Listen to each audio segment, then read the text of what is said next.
അപ്പോൾ ഗൈസ് നമ്മുടെ പാർട്സൊക്കെ നന്നായിട്ട് ഫ്രൈ ആയിട്ട് വന്നിട്ടുണ്ട്. ഇതിലേക്ക് നമുക്ക്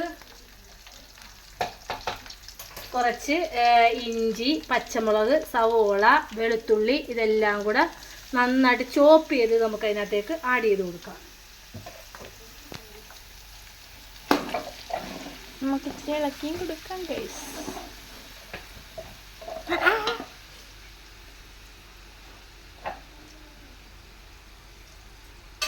ഇഞ്ചി, വെളുത്തുള്ളി, പച്ചമുളക്, സവോള എല്ലാം കൂടെ ചോപ്പ് ചെയ്ത് നമുക്ക് ഇതിനകത്തേക്ക് ചേർത്ത് കൊടുത്തിട്ട് ഇത് നന്നായിട്ടൊന്ന് മിക്സ് ചെയ്ത് കൊടുക്കണം.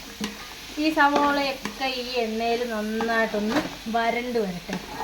അതുവരെ നമുക്ക് വെയിറ്റ് ചെയ്യാം. ആവശ്യമായിട്ടുള്ള ഉപ്പ് ഇട്ട് കൊടുത്തിട്ടുണ്ടായിരുന്നു. ഇപ്പം മസാലയ്ക്ക് വേണ്ടിയിട്ടുള്ള ഉപ്പ് കൂടി നമുക്ക് ഇതിനകത്ത് നോക്കിയിട്ട് ശേഷം മാത്രം ആഡ് ചെയ്ത് കൊടുക്കാം.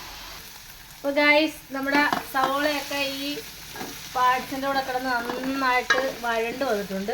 അപ്പോൾ നമുക്ക് കുറച്ച് കറിവേപ്പില ചേർത്ത് കൊടുക്കാം. എന്നിട്ട് നമുക്കൊന്ന് ഇളക്കി കൊടുക്കാം. കുറച്ച് പൊടികൾ ചേർക്കാനുണ്ട്. എന്തൊക്കെ പൊടികളാണെന്ന് ഞാൻ പറയാം. നമുക്ക് ആദ്യം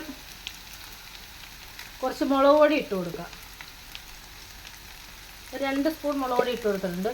നമ്മൾ മഞ്ഞൾപ്പൊടി ഉപ്പും ഇട്ടാണ് നമ്മൾ ഇത് വേവിച്ചത്. എന്നാലും കുറച്ച് മഞ്ഞൾപ്പൊടി നമുക്ക് ആഡ് ചെയ്ത് കൊടുക്കാം. നമുക്ക് കുറച്ച് മല്ലിപ്പൊടി ഇട്ട് കൊടുക്കാം. മല്ലിപ്പൊടി കുറച്ച് കൂടുതൽ ഇട്ട് കൊടുക്കണം.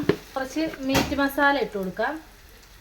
പിന്നെ ഇതിൻ്റെ മെയിൻ ഇൻഗ്രീഡിയൻസ് ആണ് കുരുമുളക് പൊടി. കുരുമുളക് നമ്മൾ കുറച്ച് കൂടുതൽ ഇതിനകത്തോട്ട് ആഡ് ചെയ്ത് കൊടുക്കണം. എന്നിട്ട് എല്ലാം കൂടി നന്നായിട്ടൊന്ന് മിക്സ് ചെയ്ത് കൊടുക്കണം. നമ്മുടെ പാർട്സ് ഇവിടെ ആയിക്കൊണ്ടിരിക്കുവാണ്.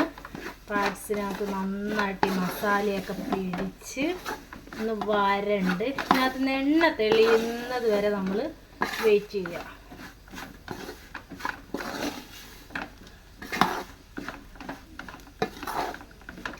നമുക്ക് അതിനിതൊന്ന് എല്ലാം കൂടെ ഒന്ന് മിക്സായി വരാനായിട്ട് കുറച്ച് വെള്ളം കൂടി ഒന്ന് ആഡ് ചെയ്ത് കൊടുക്കണം. ഞാൻ ആ നമ്മുടെ ചോപ്പ് ചെയ്ത പാത്രത്തിലൊരു ശകലം വെള്ളമാണ് ഒഴിക്കുന്നത്. ഗൈസ് നമ്മുടെ പാർട്സ് എല്ലാം നല്ല രീതിയിൽ വരണ്ട് നല്ല എണ്ണയൊക്കെ തെളിഞ്ഞ് നല്ല സൂപ്പർ ഡ്യൂപ്പറായിട്ട് വന്നിട്ടുണ്ട്. ഞങ്ങളിത് കഴിക്കട്ടെ. നിങ്ങളെല്ലാവരും ഇത് ട്രൈ ചെയ്ത് നോക്കണം. ഓക്കേ.